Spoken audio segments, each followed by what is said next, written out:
inkotanyi twarwaniye aha mu Burundi cyumweru cyose turazumutsa. Aya ni amagambo akomeje kurikoroza cyane ku mbuga nkoranyambaga, akaba ari amagambo yagarutsweho na Ndayishimiye Evariste, perezida w'u Burundi, aho yatangaje ko nta banga ry'imirwanire abo yise inkotanyi barusha igihugu cye, ngo kuko hari igihe yigeze kumara icyumweru cyose arwanira nazo mu Burundi ndetse akazumutsa. Aya ni amakuru rero agiye akomeje gufata abantu benshi bakayagira icyo bayatangazaho.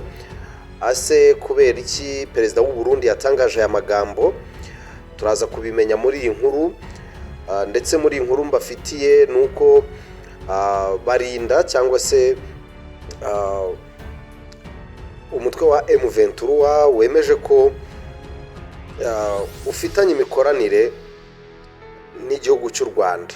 Gusa uyu Pascal Barinda w'umutwe wa M23 yagize ati ibyo kuba dufitanye imikoranire n'igihugu cy'u Rwanda narinzi ko buri wese abizi.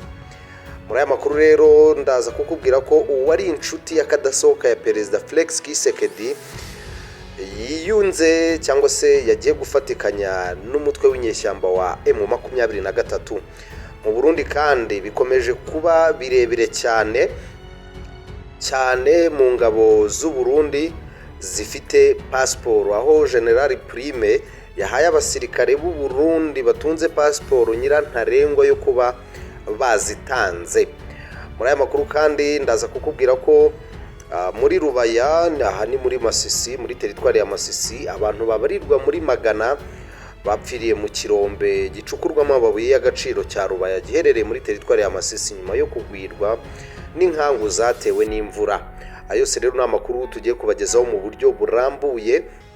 Wifuza kuzajya uhora ubana natwe mu makuru n'ibiganiro tuba twabateguriye hano kuri Monde Stone TV, nta kindi usabwa gukora uretse gukanda aho handitse subscribe, ugakanda no kuri ako kamenyetso k'inzogera, bityo ukajya ubana natwe mu makuru tugenda tubategurira umunsi ku munsi. Mu nyemerere rero ntatinze dutangirane n'iyi nkuru, aho perezida w'u Burundi Ndayishimiye Evariste yavuze ko yarwanye n'inkotanyi icyumweru cyose mu Burundi ndetse bakaza kuzumutsa. Ni inkuru iteye ite?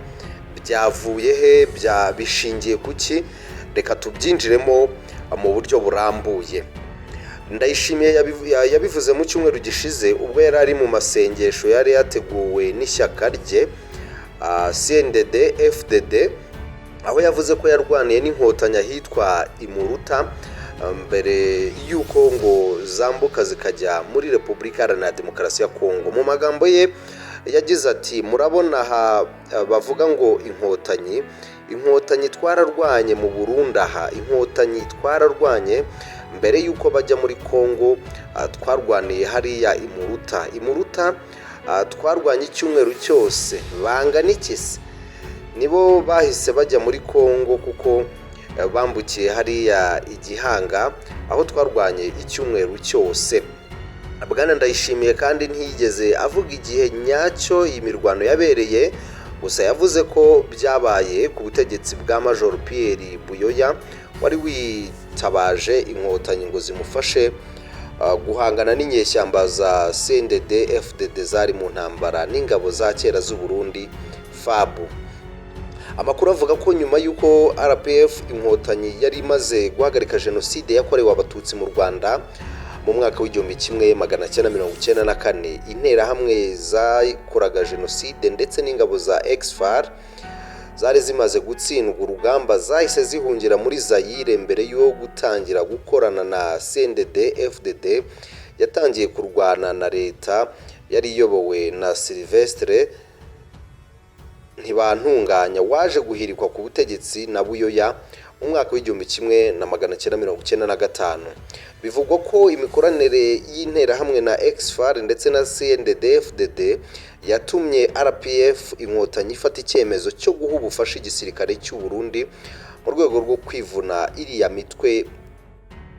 Aho Ndayishimiye yavuze ko we na bagenzi be bongeye guhurira n'inkotanyi muri Kongo ubwo CNDD-FDD yari irimo icyura impunzi. Uyu mugabo kandi yavuze ko inkotanyi zitarusha abarundi kurwana ngo kuko nta banga ry'imirwanire zifite batazi, aho yagize ati harya mwari muzi ko hari ibanga ry'imirwanire badafite tudafite, ntababeshye ntabwo kurwana baturusha kabisa, ubu noneho baratuzi, no muri Kongo bavuga ko iyo hataba twebwe baba barahafashe. Aya ni amagambo ya Perezida Evariste Ndayishimiye w'u Burundi yunzemo agira ati none abantu turwanye njyewe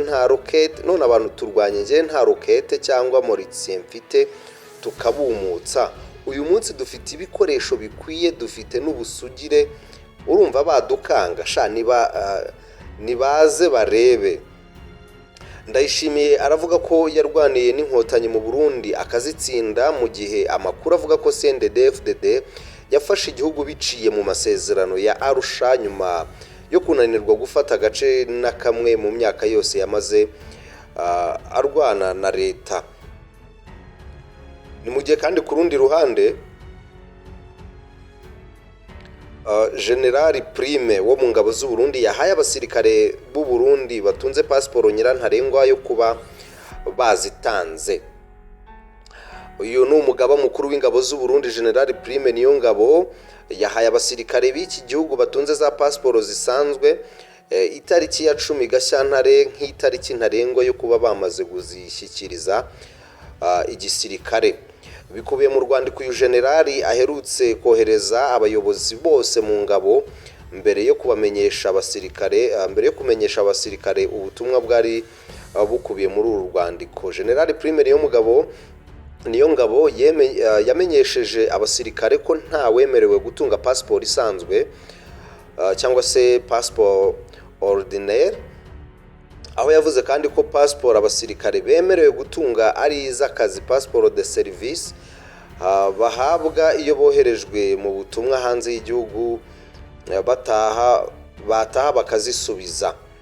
Yunzemo ko mu gihe bibaye ngombwa ko umusirikare akenera kujya hanze y'igihugu atagiye mu kazi, asabwa gusaba umugaba mukuru w'ingabo uruhushya rwo gutunga passport isanzwe, undi akayimusabira.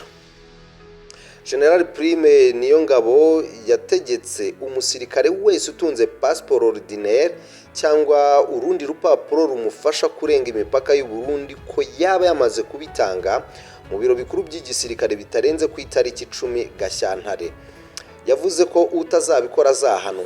U Burundi bwafashe iki cyemezo mu gihe amakuru avuga ko abasirikare babwo bakomeje gutoroka ku bwinshi bakajya gushaka akazi mu mahanga. Mu byumweru bishize byavugwaga ko abasirikare bari bamaze gutoroka barenga 500 biganjemo n'abari baroherejwe kujya kurwana muri Repubulika Iharanira Demokarasi ya Kongo.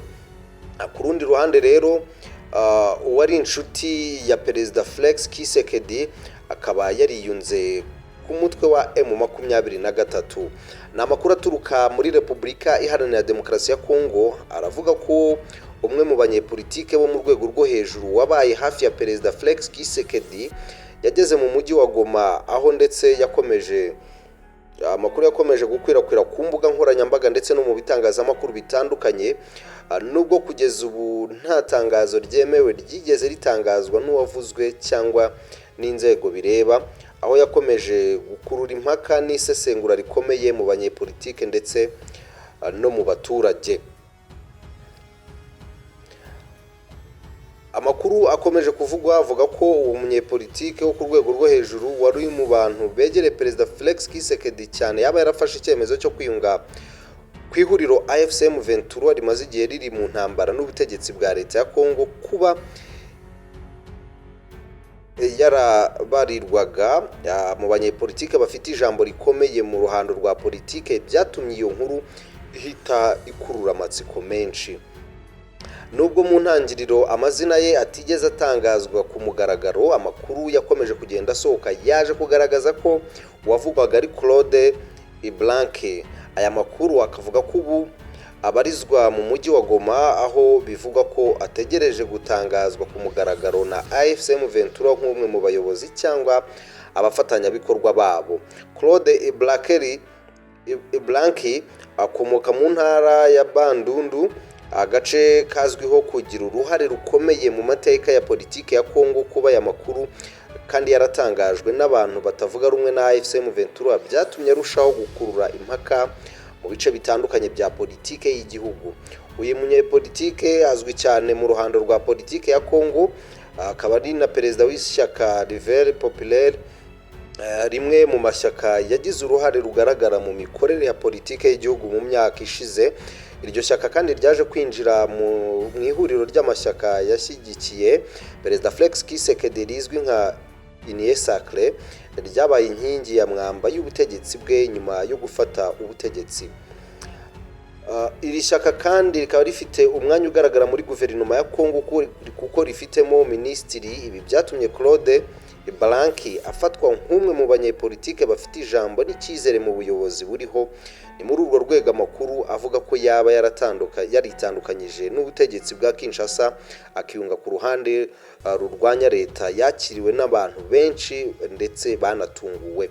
Niba aya makuru yemezwa ku mugaragaro, byaba ari ikimenyetso gikomeye cy'impinduka mu miterere ya politiki ya Kongo, cyane cyane mu burasirazuba bw'igihugu, aho AFC M23 imaze igihe ifite ijambo rikomeye. Kwiyunga k'umuntu wigeze kuba mu bantu begereye perezida byashimangira igitekerezo cy'uko hari umwiryane ndetse no kutizerana bikomeje kwiyongera mu buyobozi bw'Kinshasa. Icyakora kugeza ubu haracyakenewe ibimenyetso bifatika ndetse n'itangazo ryemewe riva kuri Claude Blanqui ubwe cyangwa se AFC M23 cyangwa leta ya Kongo kugira ngo ibi byemezwe nk'ukuri kudashidikanywaho. Mu gihe bitaraba, iyi nkuru ikaba ikomeje gufatwa nk'amakuru ataremezwa, ariko akaba akomeje kuvugisha benshi ndetse no gukurura amatsiko y'abakurikiranira hafi politike y'akarere. Mu ncamake inkuru ya Claude Blanqui iri mu zigaragaza uko politike ya Kongo igenda irushaho kuba urusobe rw'ihindagurika rikomeye, aho inshuti za none zishobora guhinduka abejo bahanganye, bikaba ikimenyetso cy'ibihe bikomeye igihugu kirimo n'ingaruka zabyo ku mutekano n'ejo hazaza h'akarere kose muri rusange.